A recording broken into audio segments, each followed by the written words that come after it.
Well, thought I'd shoot a quick video here just to kind of show you my rooftop setup.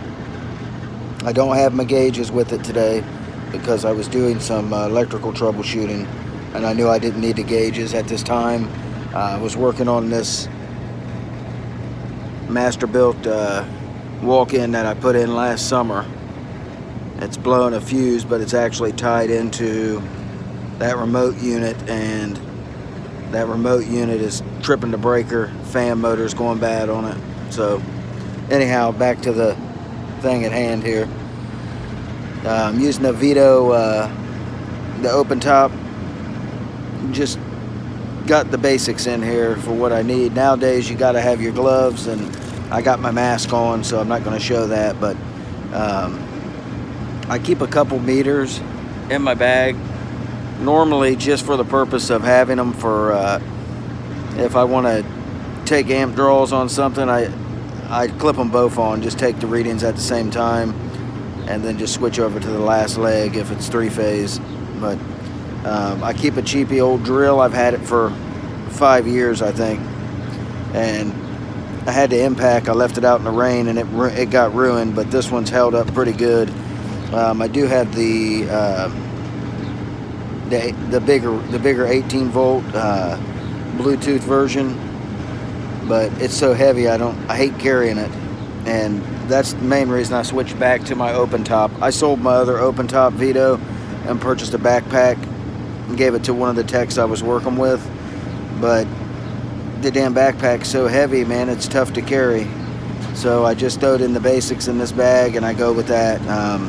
I do a lot of refrigeration, mostly refrigeration, and then a lot of like heavy duty heating for makeup airs and industrial plants. But the basics, what I got in here meter wise, is Fluke 374, and then a UEI DL429.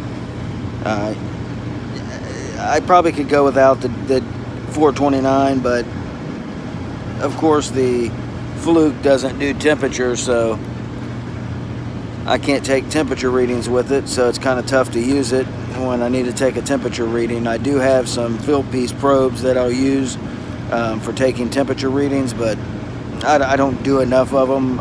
If I do, I either have the S-Mans or the Yellow Jackets, and I'll just use the probes on that for it. But inside the case, I got just random stuff. I got another mag jumper. The other one broke. They're so brittle, man. They break so easy. I don't use them a lot for what I'm doing, but I just figured I'd have it in there in case. And then I got a couple bullet piercing valves, and then just some miscellaneous junk in there. You got some Schrader valves in there and some stuff like that. I switched over from Klein screwdrivers to these Weha, and I bought a couple sets of them. They're insulated and they're very affordable. They hold up really well, and for most of the stuff that I do, they work fine. I haven't had any issues with them, and I've had that set for about 2 years. So considering that I've had them that long, I think they're in pretty good shape. And I do, like I say, I do have another set, but I don't use them. I haven't even broke them out yet. I keep a pair of needle nose in here. These are the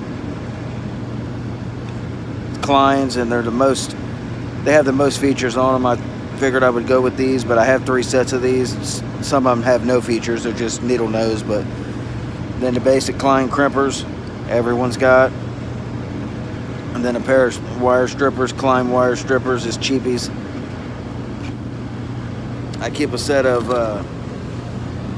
Nipix, the Cobras. Just a small set. It came with three different sets, and they're all in there. I have them all, but I don't carry them.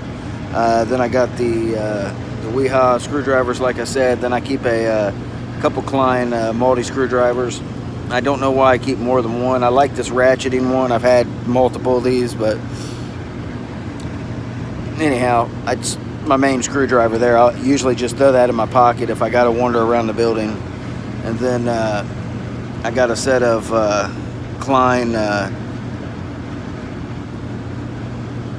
nut drivers in here. Yeah, nut drivers in here, all different sizes. These just came from Home Depot, just some cheapies from Home Depot. I do have the long shaft ones out in the van, but I've been so damn aggravated lately because I went to a place. I drove for several hours to get to a place to purchase a vehicle. Needed another van. My other one was toast, and I work for myself, so it's tough. But I drove out, I purchased the van. By the time I got there, it was about 8 o'clock and they were closing. I drove the van home, it ran fine. Fired it up the next day to take it to get an oil change and get it checked out. It started up, but I didn't make it very far, maybe a mile away from my shop, and broke down. Took it back in. Put a new battery in it, got it going again, enough to get it over to the shop. They went to put it up on the lift and said they couldn't even put it on the damn lift. Frame was so rusted out, they were too afraid to put it on the lift for liability reasons.